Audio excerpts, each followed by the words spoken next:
today would not be the same without some characters who had very big influence on it. So why not take a tour in history? Today, my classmates and I will introduce you the project Characters Who Changed the World. Let's get acquainted with charismatic Egyptian queen Cleopatra, who remains an enigma and the prototype of the romantic femme fatale. While Queen of Egypt, Cleopatra actively influenced Roman politics.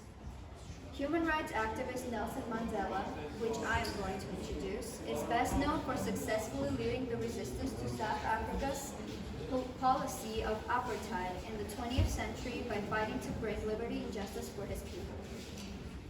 Civil rights activist Martin Luther King stood up against racist segregation of Afro-Americans in the South in schools and public facilities, and against the denial of voting rights in these states. Let's have a fresh and dynamic portrait of Ozzy Osbourne, the wildest rock singer of all time. He truly is one of the biggest characters rock and roll has ever produced. His life is the life of a legend. How would psychology be different today if Sigmund Freud never helped establish psychoanalysis?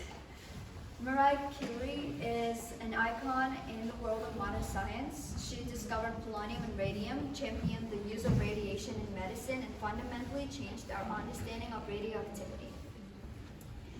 Anime and manga have long been at the heart of Japanese culture, with a consistent wave of popularity between the generations. One of the main reasons why anime has stood the test of time and grown in popularity across the world is due to its unique ability to grow with its viewers.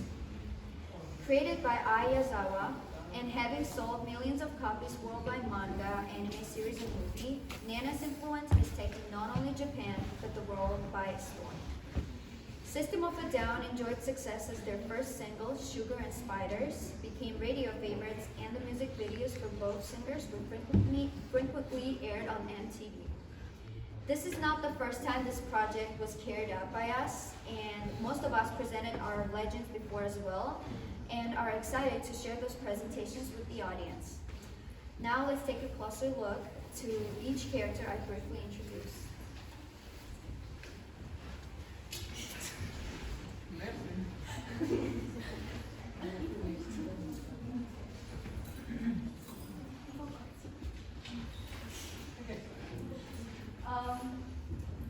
First one is Nelson Mandela. I chose this character because I was inspired by a lot. So he is a character who truly changed the world.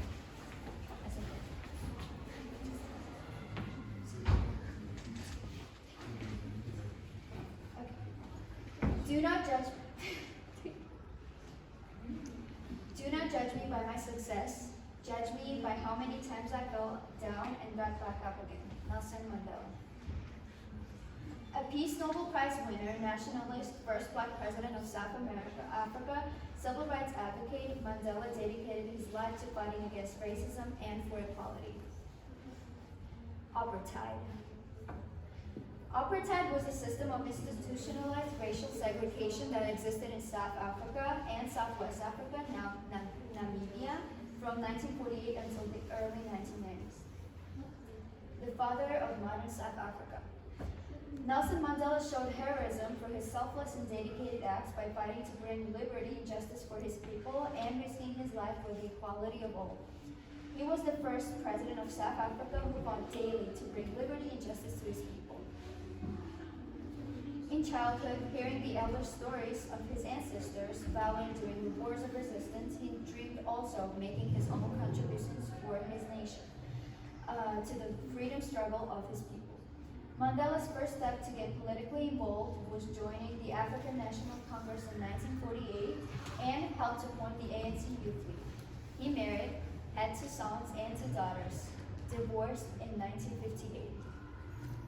For his resisting actions, he was arrested in a countrywide police swoop, which led to the 1958 treason trial. Mandela and 18 others were accused in a court on March 29, 1961. In 1960, police killed 69 unarmed people in a protest in Sharpeville against the past laws. This led to the country's first state of emergency, and the banning of the ANC. During the treason trial, Mandela married with a social worker and had 2 daughters. They divorced in 1996. One of his next steps for justice was going on around and planning a national strike. Using his adopted name David Motsamai, Mandela secretly left to gain support in England for the armed struggle. He got caught and arrested for 5 years. For years, he was transferred to many other prisons and even sentenced to life. This is the speech from the dog while facing the death penalty in 1964. I have fought against white dominations and I have fought against black dominations. I have cherished the ideal of a democratic and free society in which all persons live together in harmony and with equal opportunities. It is an ideal which I hope to live for and to achieve, but if needs be, it is an ideal for which I am prepared to die. This is a picture captured during a rare visit from his comrades at Victor Verster prison. It always seems impossible until it's done. In 1988, Mandela was diagnosed with tuberculosis. After 3 months in hospital, he was transferred to a house at Victor Verster prison, where he spent his last 14 months of imprisonment. Throughout his imprisonment, he had rejected at least 3 conditional offers of release. In 1994, Mandela was inaugurated as South Africa's first democratically elected president. On his 80th birthday, he married his 3rd wife. And as promised by him, Nelson stepped down in 1999 after 1 term as president. A winner is a dreamer who never gives up. He continued to work with the Nelson Mandela Children's Fund, and he set up in 1995, also established the Nelson Mandela Foundation and the Mandela Rhodes Foundation. It is in your hands. That was the Mandela Day quote. He died in his home at Johannesburg on December 5th in 2013. His accomplishments are now celebrated each year on July 18th, Nelson Mandela International Day. Many people in this country have paid the price before me, and many will pay the price after me. Nelson Mandela. Thank you.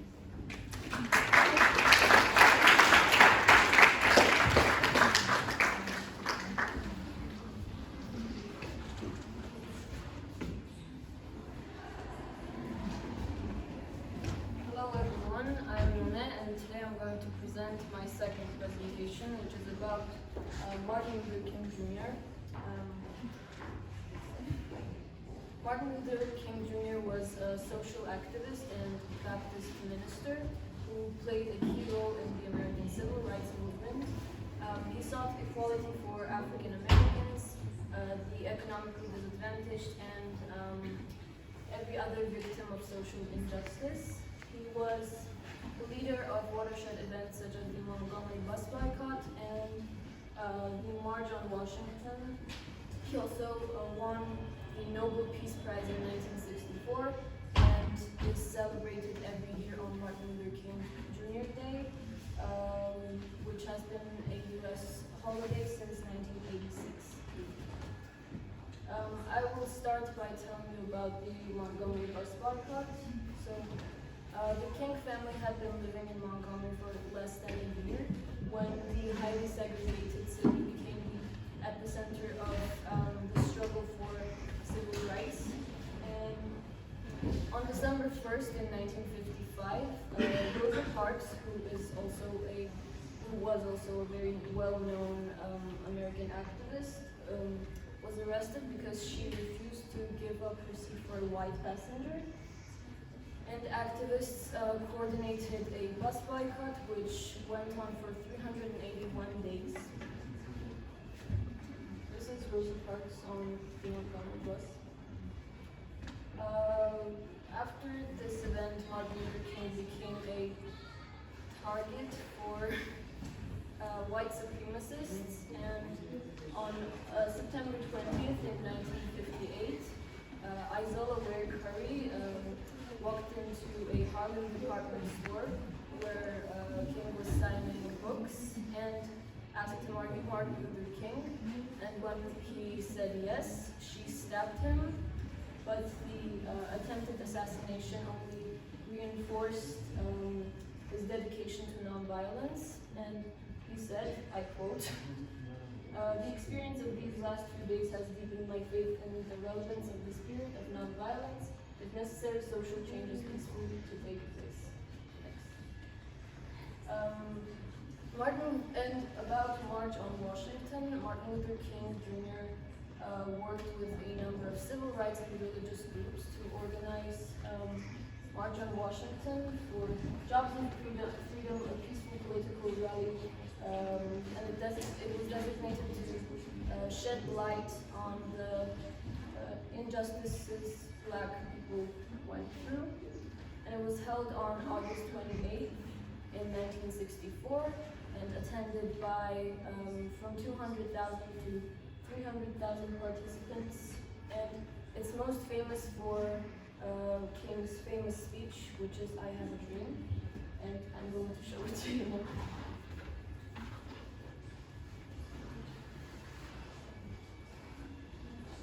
I have a pleasure. I have a dream. I have a dream that one day on the red hills of Georgia, sons of former slaves and the sons of former slave owners will they be able to sit down together at the table of brotherhood. I have a dream that one day even the state of Mississippi, a state sweltering with the heat of injustice, sweltering with the heat of oppression, be transformed into an oasis of freedom and justice. I have a dream. My poor little children will one day live in a nation where they will not be judged by the color of their skin, but by the content of their character. I have a dream. Thank you very much.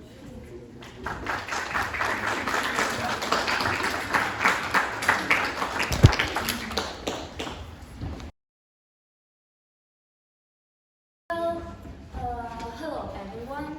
I am not sorry I am late because I obviously had a meeting with a very powerful man in the planet and in the history. The guy's name was Julius Caesar. And I know everyone knows who I am, but those formal things I have to introduce myself. I am Cleopatra. Let me open this a little bit. I'm sorry. Start from the first one. So, who is Cleopatra? First of all, I'd like to say that it's very pathetic that some of you might ask that question and ask me, who is Cleopatra? But anyway, I will tell you, because I am the magnificent Queen of Egypt and Pharaoh. I am one of the most female leaders of all time, and I have become a motivation for everyone. I ruled Egypt for almost 30 years.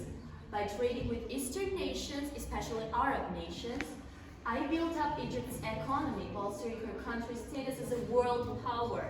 And the third one, which is one of the most important things, is I proved that women can succeed in a male-dominated society. But first of all, let me tell you a little bit about myself, where I come from. For example, do you know where I come from? Do you know my nationality? Osgoodtunes, do you know my nationality? Some of you may assume that I'm an Egyptian, but the fact that I was born in Egypt isn't enough for you to say that I'm an Egyptian. Actually, I am Greek.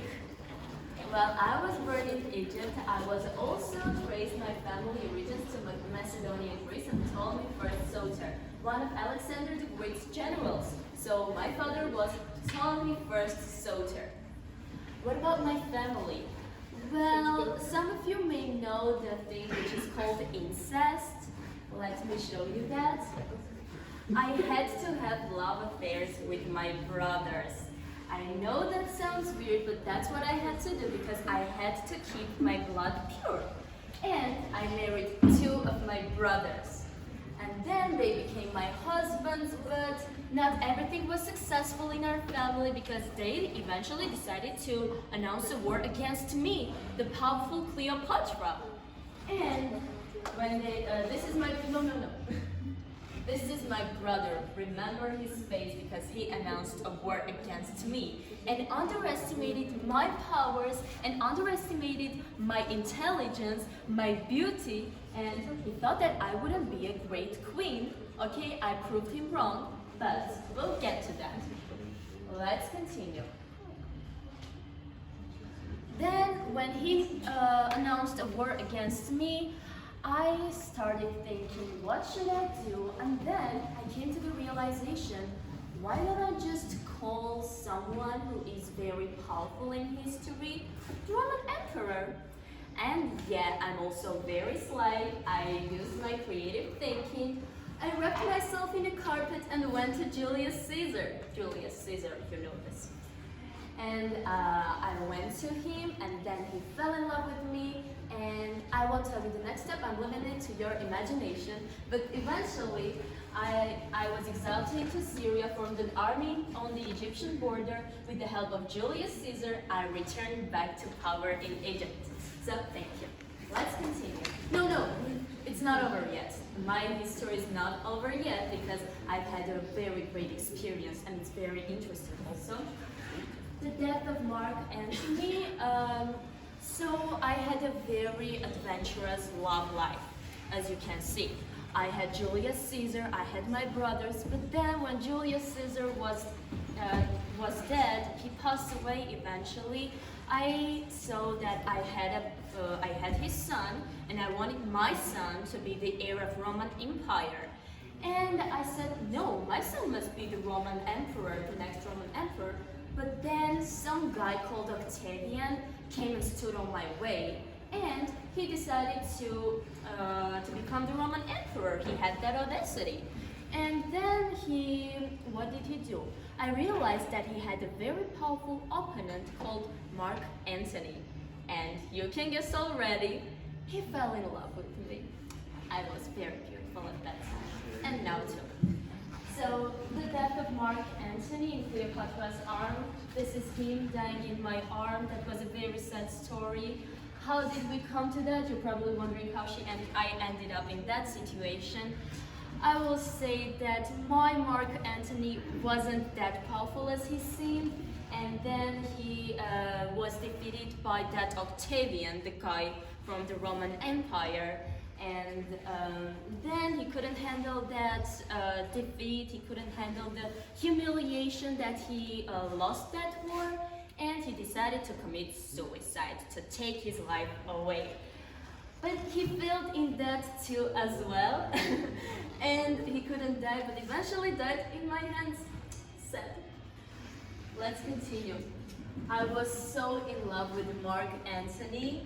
So in love with Mark Antony, I want to tell you the truth about that. Let's continue. My tragic death came on my way. I decided to kill myself too. I decided to take a poisonous snake and have him bite me. And yeah, I was dead. But don't be sad, let's continue our story. This was my tragic death. This is me dying, as you can see. And the next one is my real weapon. You know, I actually manipulated all of you into thinking that I'm just a woman who is very beautiful and has used her beauty as a weapon to have the power to inherit the power of other nations of Roman Empire, of Egypt. But I actually am very smart and intelligent, and I manipulated all of you. So my real power was, see, Roman propaganda painted me as a debauched temptress who used her beauty as a political weapon. And she may have been more renowned for her intellect than her appearance. I spoke as many languages as a dozen languages. I was good at oratory. I was good in mathematics. I was good in science. So no one can tell me that I'm not intelligent. If I weren't that intelligent, I wouldn't be in here and telling you about my magnificent experience in the history and how I impacted the history and how all of you knows me. Let's continue. So, Cleopatra. Who is Cleopatra? One of the most famous female leaders of all time, ruled Egypt for almost 30 years. And then is one of the women who changed the world. It was no easy task.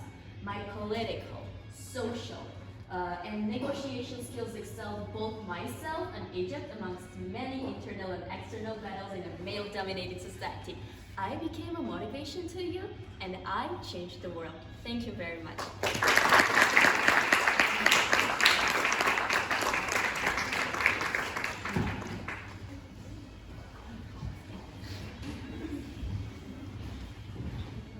Good morning.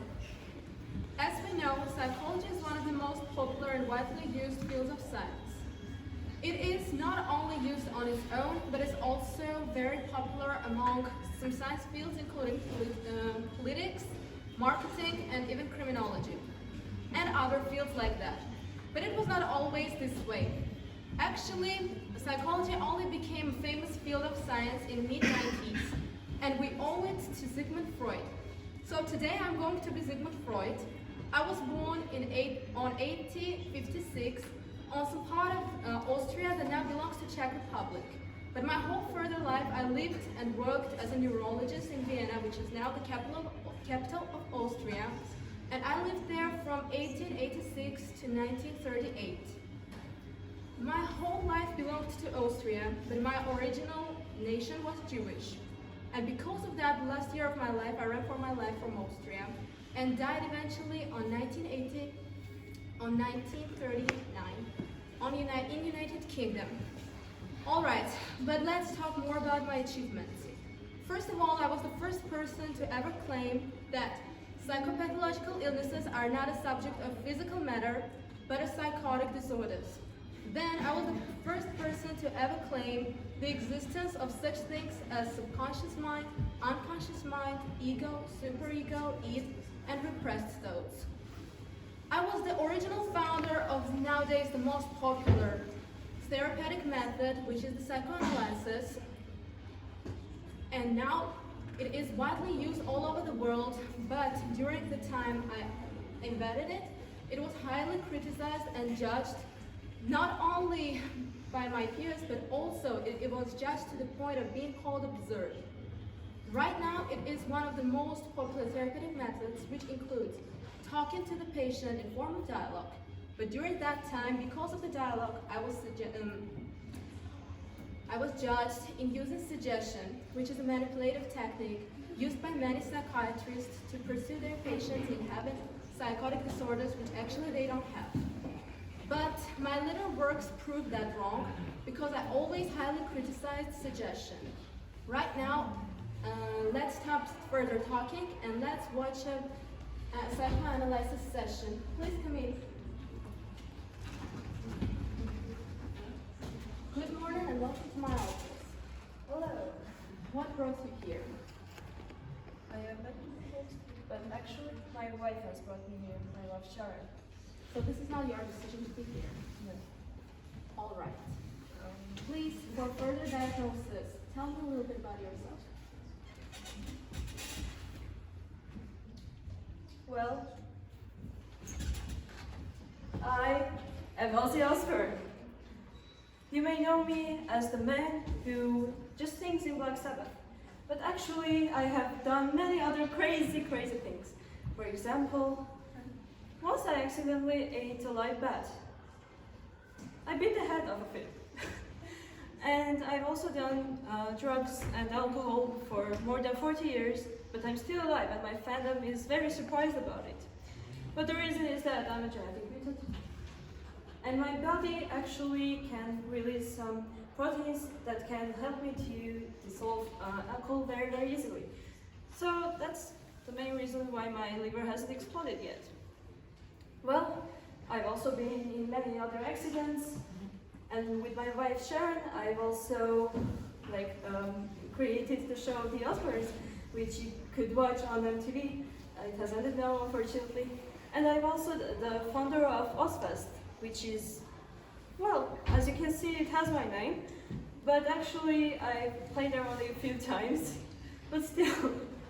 And also, my band Black Sabbath was considered a part of the Unholy Trinity, which is basically the first three metal bands among Led Zeppelin and Deep Purple. So that's all, I guess, about myself.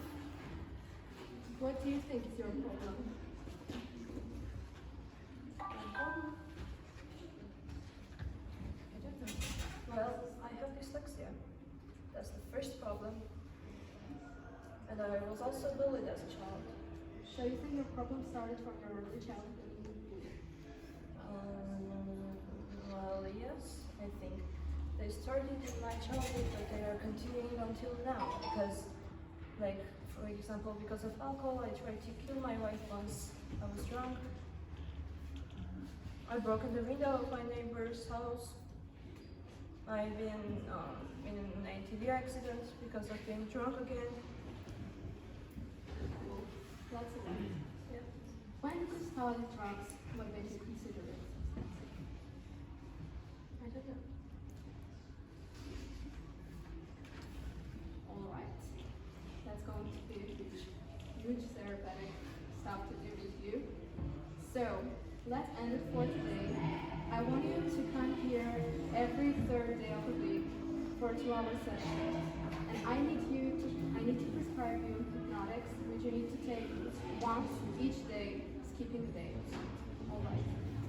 All right. Let's make it possible to cure you. Thank you.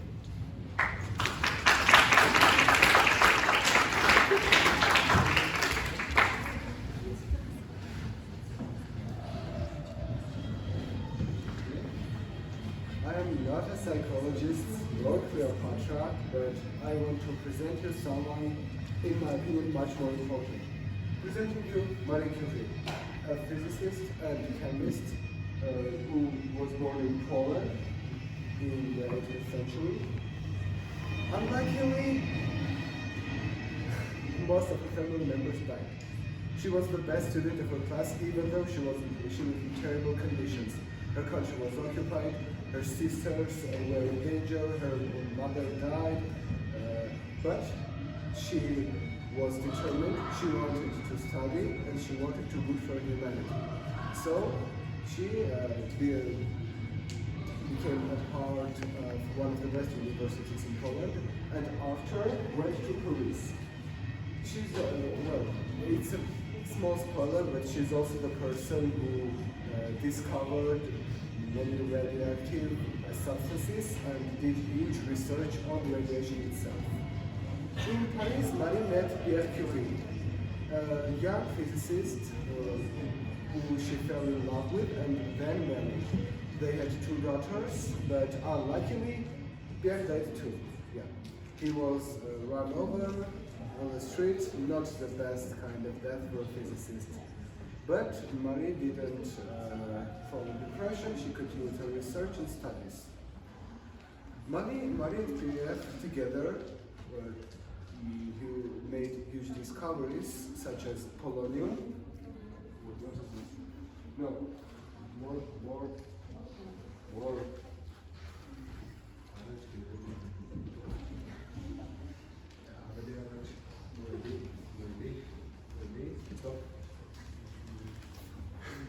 In July 1898, Marie presented the word polonium, a very radioactive substance. After a few months, she presented another very radioactive substance called, this time, radium. Then, why I chose Marie Curie?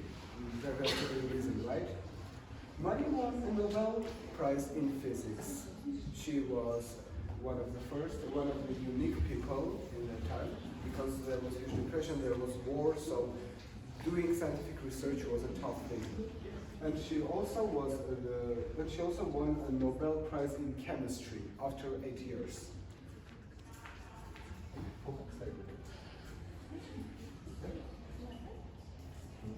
In World War I, Marie used her technologies, such as X-ray, to help the surgeons to find bullets in soldiers' bodies. Of course, it was just made to make the surgeries easier. Her daughter Eden also won a Nobel Prize, this time in chemistry, but after she grew up. Why I chose Marie? Marie was the first woman to get a degree in physics. Marie was the first woman to graduate in France. Marie was the first woman to obtain a chair at the Sorbonne. Marie was the first woman to obtain a Nobel Prize and the first scientist in the world to obtain 2 Nobel Prizes in one lifetime. Thank you very much for your attention.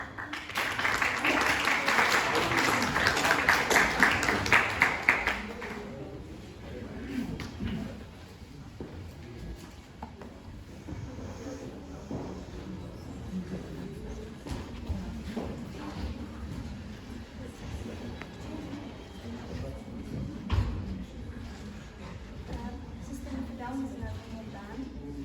The only Armenian band that is famous all over the world. Yeah. They're famous because they use Armenian polyphony to create metal.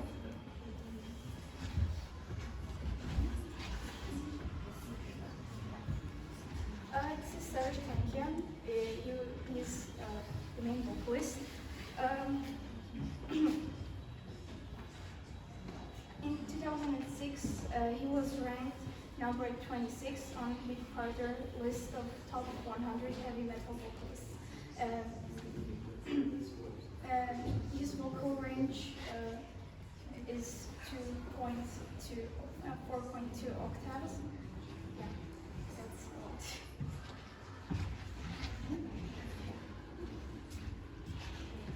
Daron Malakian is the second vocalist, and he's the guitarist of the band. He won a lot of concerts because he plays the guitar really good. Yeah. And Shavo Dajin, his real name is Shavo. He plays the bass in Tom One also, and he has another band called North Slave.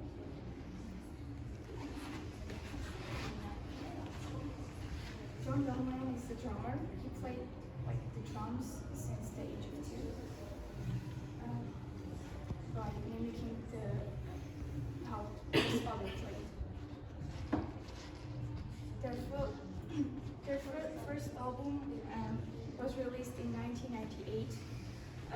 They already had a bunch of fans from that album, but their album Toxicity,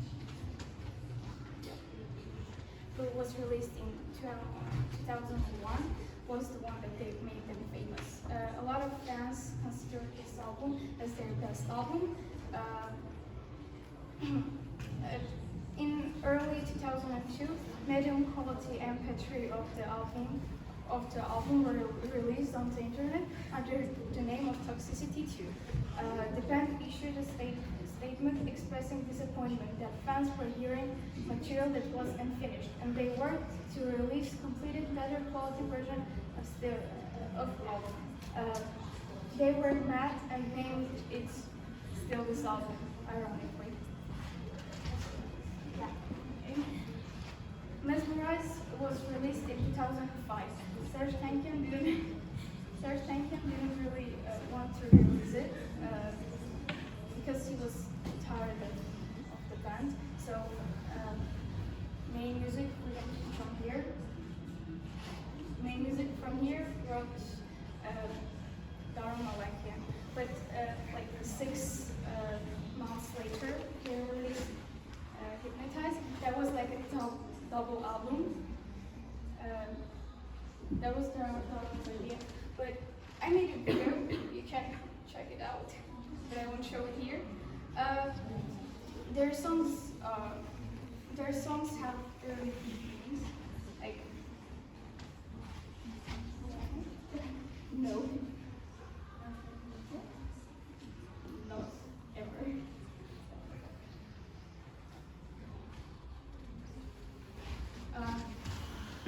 BYOB is a term meaning bring your own blues, but here it meant bring your own bones.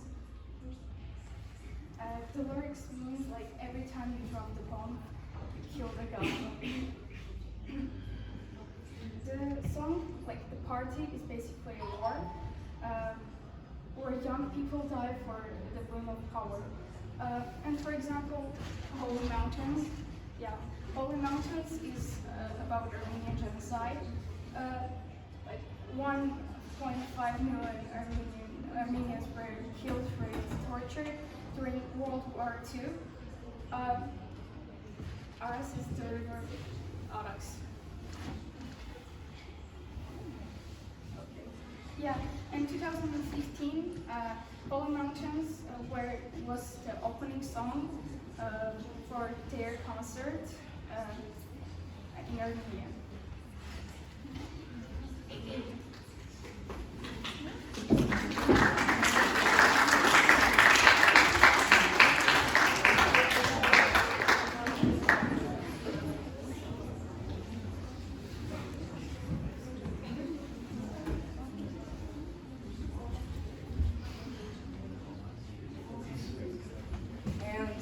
I am the last act of this day. I will present Ai Wazawa.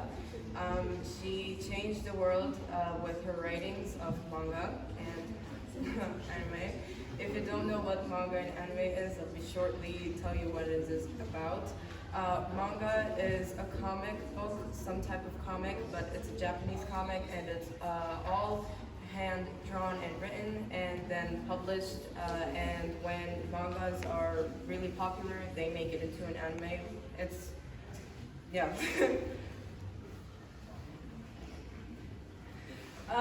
On the internet it was very interesting because I couldn't find any information about Ai Wazawa on the internet because she never said anything about her life. We only know that she was born in March 7, 1967, and she was born in Osaka, Japan, and then she moved later on. Before becoming a manga artist, she was actually going to fashion school, and when reading her mangas, you will see that she has a lot of stuff about fashion. This is how her career started. She made her debut from Ano Natsu, which was in a collection called Ribbons. But sadly, we cannot find that manga anywhere now because we don't know, it's nowhere, we can find it, even on the internet you can't read it. But most of her mangas started off as one-shot or two-volume mangas. Her longest manga is Nana, which I will talk about later on.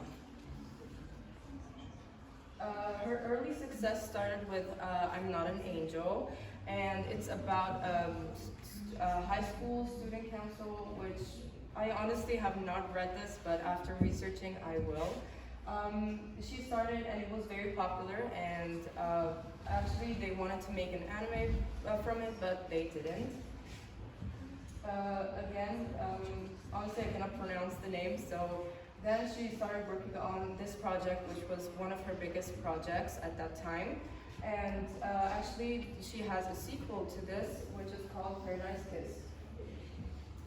Now let me talk about her further success. In 1999, Ai Wazawa started working on Paradise Kiss and Nana. She finished Paradise Kiss in 2004 and then had an anime released. Paradise Kiss also was featured in fashion magazines because of the fashion in it. Let me talk about these two animes in more detail. Let me first start off with Paradise Kiss. Paradise Kiss is about a high school model student. She has straight A's, and then someone approaches her and tells her that you can't do modeling because you're very pretty and stuff. And then she ends up changing her career and becoming a model. She then drops out of high school and helps these other high school kids with going to this fashion competition, and they did not win, but it was a very pretty dress, and then a lot of people started remaking the dress in real life.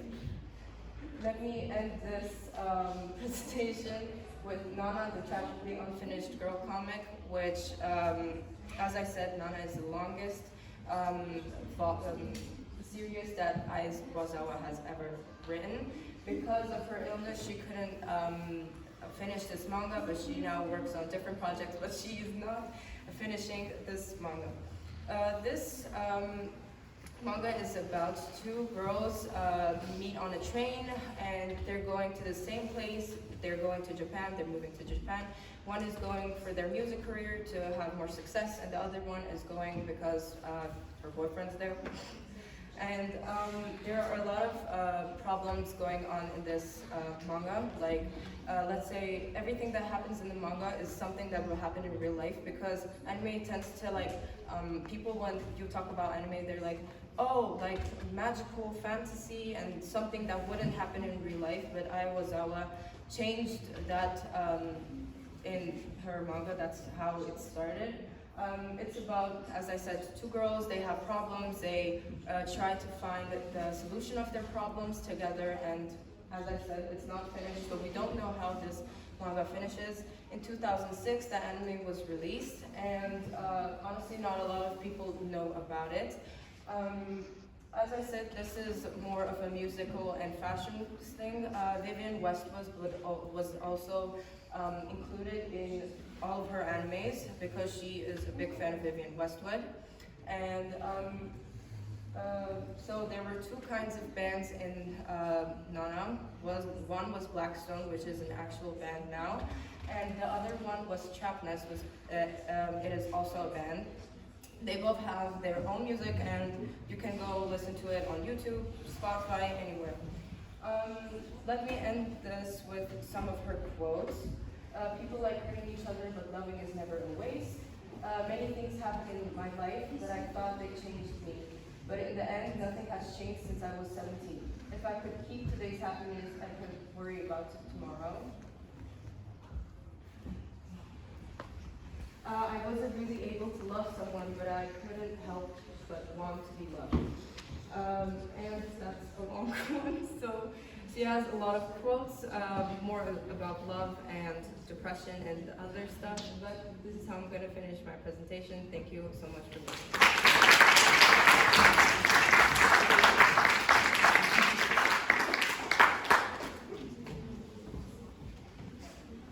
Շնորհակալություն ուշադրության համար, վերջացրեցինք մենք։ Շատ շնորհակալություն, ուզում եմ մեկ անգամ եւս հիշենք անունները, խնդրում եմ եկեք բեմ Արշին Խաչատրյան, 11-րդ դասարան,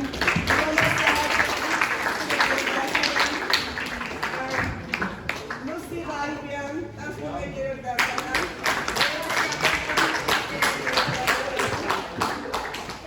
Քարելյան, 10-րդ դասարան, Նուրեն Մալանյան, 10-րդ դասարան, Նարինե Ասատյան, 10-րդ դասարան,